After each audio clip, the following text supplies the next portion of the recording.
Hello दोस्तों। आप सबका स्वागत है आपके अपने यूट्यूब चैनल जयपुर गुरुकुल पर।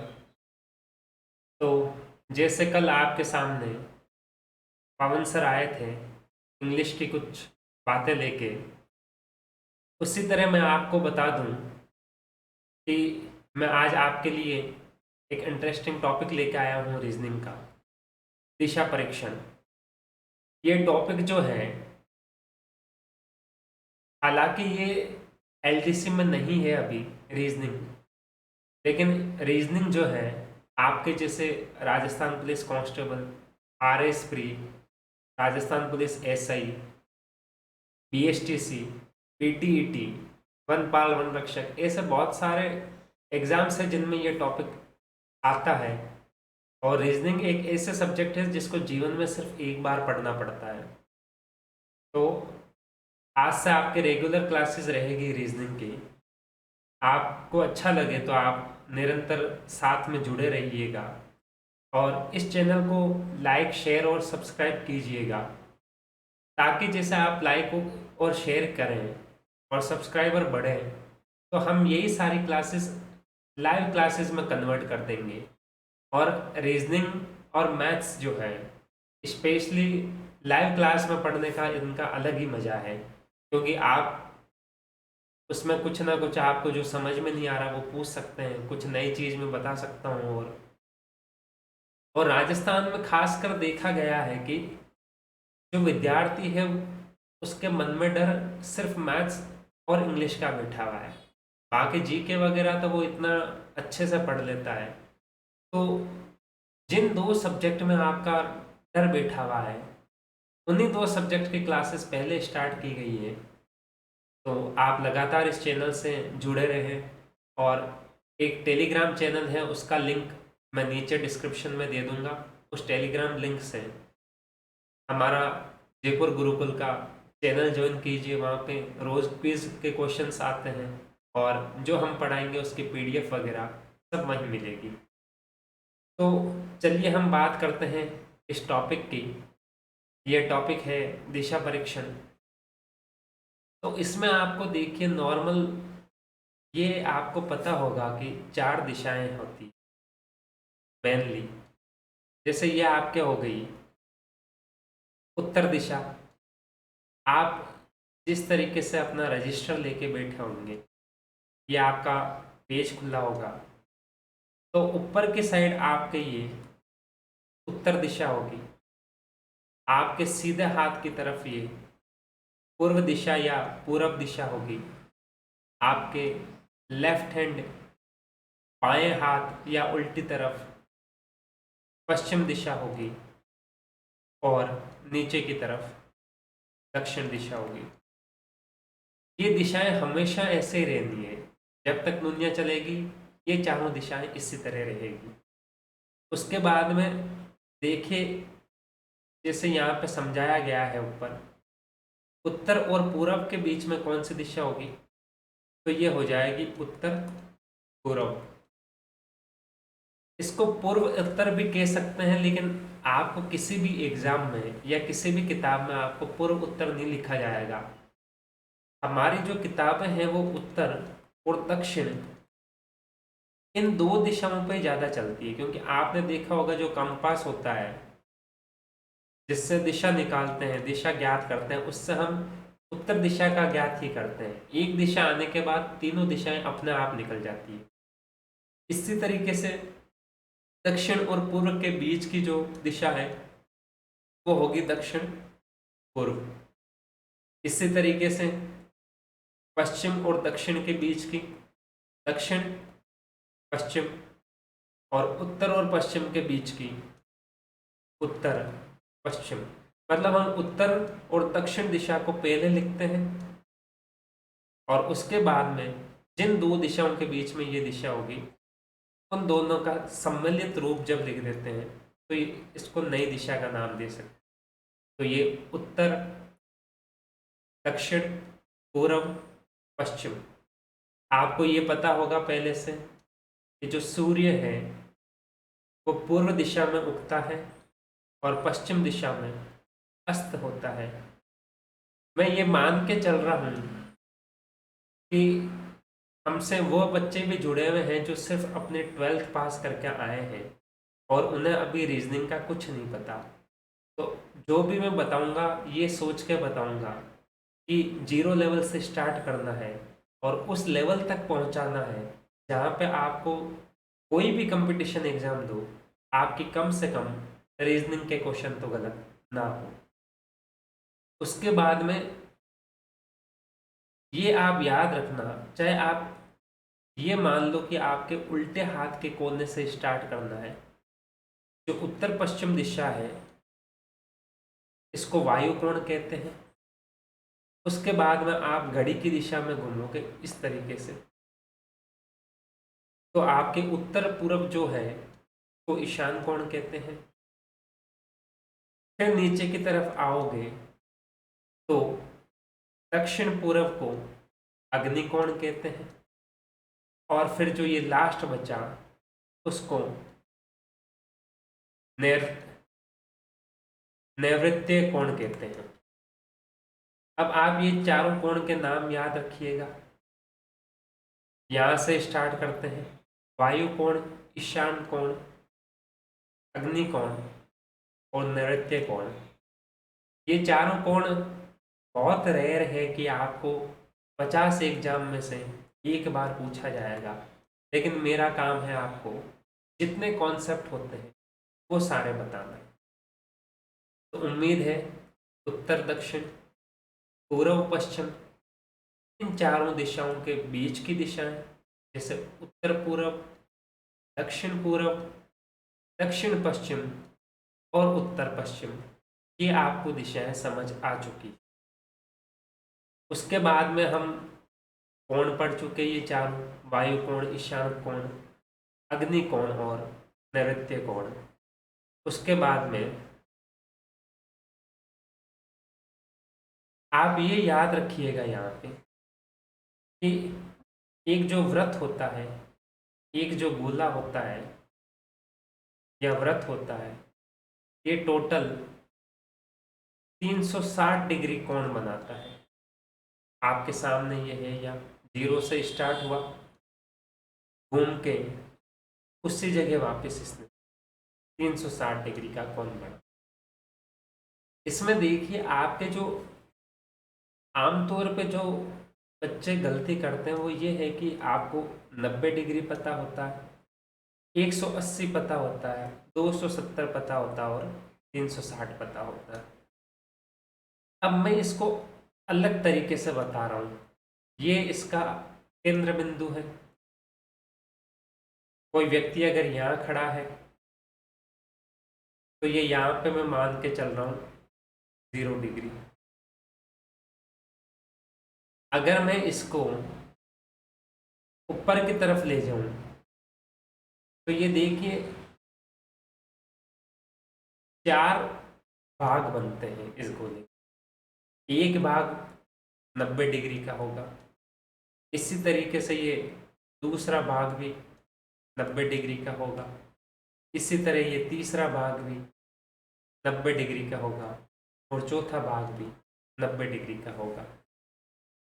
अगर हम स्टार्ट करें 0 डिग्री से, तो 0 डिग्री से जब आप 90 तक चलोगे तो इसके अगर बीच का कोण लें, फिक्स बीच का कोण, एक सीधी रेखा, तो ये यहां से बनेगा 45 डिग्री का।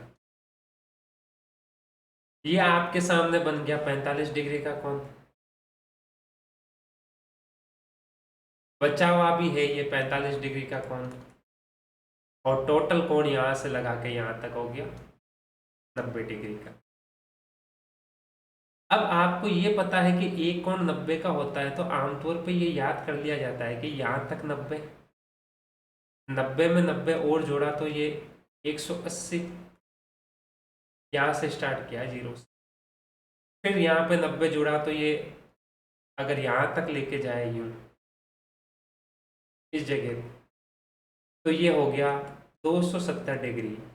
और अगर पूरा ही गोला वापस बना दिया जाए, वहीं पे वापस लेके आ जाए, तो ये हो गया 360 डिग्री। इसमें आपको ये याद रखना है, एक तो 45 डिग्री, 135 डिग्री, 225 डिग्री और 315 डिग्री। इसको याद किस हिसाब से रखना है वो भी बताता हूँ। जो एग्जाम में आपको आजकल जो नया पैटर्न है उसमें 90, 180, 270 और 360 पूछना छोड़, अभी जो पूछ रहे हैं वो पूछते हैं 45 डिग्री। आप ये देखिए 0 डिग्री है, 45, 45 में और 45 जोड़े तो 90, 90 में 45 जोड़े तो 135, 135 में 45 जोड़े तो 180, इसमें फिर 45 जोड़े 225, फिर 45 जोड़े 270, 270 में 45 जोड़े 315 और 315 में 45 जोड़े तो 360। ये हर बार प्लस किया गया है कितने को, 45 को। तो आपको 45, 135, 225 और 315 ये याद रखना ज़्यादा जरूरी है। आपको पूछ ले 225 डिग्री घुमा है, इसका मतलब क्या है, 180 प्लस 45 घुमा है। 315 डिग्री घुमा है, इसका मतलब 217 प्लस 45 है। 135 कहते तो 90 प्लस 45 है। ये याद रखना, हमेशा आपको इसी तरीके से क्वेश्चन देगा। आपसे कभी 22 डिग्री प्लस नहीं करवाएगा, 22.5 डिग्री प्लस नहीं करवाएगा, 40 डिग्री प्लस नहीं करवाएगा, हमेशा और हमेशा सिर्फ 45 डिग्री प्लस करवाएगा। ये ध्यान रखना आपको। उसके बाद में एक और इम्पोर्टेंट चीज कि 90-90 का तो बन रहा है हर भाग, और 4 भाग बनते हैं एक गोले में 90-90 के। उसके बाद में ये देखिए, कोई भी जो एक सीधी सरल रेखा होती है वो 180 डिग्री की होती है।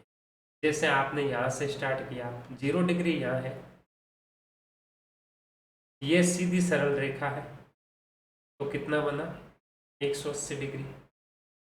90 डिग्री यहाँ है, 90 डिग्री से सीधी सरल रेखा खींची तो देखिए 90 प्लस 90 180, 180 प्लस 90 270। इसका मतलब ये टोटल कितना था, 180 डिग्री। सीधी सरल रेखा खींचते, यहां से एक और जैसे सीधी सरल रेखा ये खींचिए, सीधी लाइन है ये सीधी लाइन है, ये भी 180 होगी। चाहे आप 45 से 225 करके देख लो, 225 में से 45 जब घटाओगे तो ये 180 डिग्री ही आएगा। और इसी तरीके से आप ये सरल रेखा, सीधी सरल रेखा, ये भी 180, चाहे आप 315 में से 135 घटा के देख लो तो 180 आएगा। ठीक है, तो कोई भी सरल सीधी रेखा हमेशा जो है 180 डिग्री का कोण बनाएगी। ये याद रखना। तो ये कॉन्सेप्ट है, आपको कम से कम दिशाएं पता होनी चाहिए और कम से कम आपको ये कोण पता होने चाहिए, तभी आप क्वेश्चन कर पाओगे। मैं क्वेश्चन अभी इसलिए नहीं करवा रहा क्योंकि मेरा काम है सारे के सारे कॉन्सेप्ट ढंग से क्लियर करवाना। क्वेश्चन में गारंटी देता हूँ, अगर आपके कॉन्सेप्ट क्लियर हो गए यहाँ से तो क्वेश्चन अपने आप हो जाएंगे। उसके बाद में इस टॉपिक का जो है वो आता है बायां और दायां। बायां मतलब देखिए, हमेशा जैसे यहाँ पे कोई व्यक्ति खड़ा है इस तरीके से, ठीक है, या आप जैसे बैठे हो तो आपका उल्टा हाथ जो है वो ही बायां हाथ होता है, और जो सीधा हाथ है आपका वो आपका दायां हाथ होता है। कैसे, आप जहाँ पे भी बैठे हो अपना उल्टा हाथ लो और उससे इस तरीके से, जैसे अपन किसी की तारीफ करते हैं ना कि आज सब्जी बहुत अच्छी बनी है, ये, या चाय बहुत अच्छी, उस तरीके से आप मुद्रा बना के देखो। आपके हाथ से बी बन रहा होगा। बी मतलब बायां। इसी तरीके से आप इस तरीके से मुद्रा बनाओगे अपने सीधे हाथ से, तो आपके हाथ से डी बन रहा होगा। डी मतलब दायां। ये आप कोई चीज रटो नहीं, आपको जल्दी दिमाग में समझ आए इसलिए ये तरीके बता रहा हूं मैं। उल्टा हाथ भी किसी को समझ नहीं आ रहा तो आप मारवाड़ी में जो डावलिया हाथ है, और दायां जो जीमड़ा हाथ है, जीमड़ा किस लिए कहते हैं इसको, क्योंकि अपन खाना ऐसे से जीमते हैं पुराने लोग, ज्यादातर आपको दायां हाथ वाले, राइट हैंड वाले ही मिलेंगे, इसलिए ये जीमड़ा हाथ हो गया, ये लेफ्ट। अब आप किस तरीके से याद रखो, बायां और दायां, इस तरीके से आप जैसे प्रैक्टिस करोगे आपको समझ में आ जाएगा। उसके बाद में देखिए राजस्थान के एग्जाम में ये वामाव्रत और दक्षिणाव्रत बहुत परेशान करता है, और ऊपर से ये और लिखा रहता है कि दक्षिणाव्रत जो है ये घड़ी की दिशा में है, और वामाव्रत है ये घड़ी के विपरीत दिशा में, ये घड़ी की दिशा में। तो मैं आपको ये कहता हूँ, आप सिर्फ ये याद कर लीजिए, बायां और दायां हाथ आप इतनी प्रैक्टिस कर लीजिए। और या आपको बायां वैसे याद नहीं हो रहा तो हमेशा देखना कि रोड पर हम बाईं तरफ चलते हैं या फिर बाईं तरफ ही अपना वाहन चलाते हैं, तो आप ये याद रख लेना, जिस तरफ वाहन चलाते हैं वो बायां होगा, और और दायां आपका अपना आप सीधा हाथ हो। तो मैं आपको ये कॉन्सेप्ट जो है वामाव्रत और दक्षिणाव्रत, घड़ी की दिशा, घड़ी की विपरीत दिशा, मैं कहता हूँ इसको खत्म करो, आप याद ही नहीं करना इस। ये क्या लिखा है, बायां, व और वे एक जैसे लग रहे हैं, तो आप चाहे बायां मुड़ो चाहे वामाव्रत मुड़ो एक ही बात है। और इसी तरीके से देश दायां का दे, और इधर दक्षिणाव्रत, दोनों किससे शुरू हो रहे हैं, दे से। तो आप चाहे दायां मुड़ो चाहे दक्षिणाव्रत मुड़ो एक ही बात है। तो आप ये बताइए कि ये सारे कॉन्सेप्ट समझ में आए या नहीं आए, क्योंकि आपका जो 80% क्वेश्चन है वो इन दो स्लाइड्स के कॉन्सेप्ट से पूरा हो जाएगा।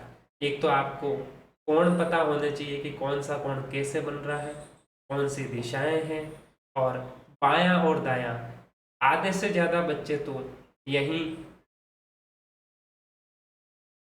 अपने हाथ खड़े कर देते हैं, मतलब गलत ही करते हैं वो। फिर वामाव्रत और दक्षिणाव्रत में तो कुछ है ही नहीं, ये देह से शुरू हो रहा है तो इसको ये मान लेना कि ये कह रहा है दायां घूम रहा है, ये वह से शुरू हो रहा है तो ये समझ लेना कि ये बायां घूम रहा है। तो ये थे आज के कुछ कॉन्सेप्ट।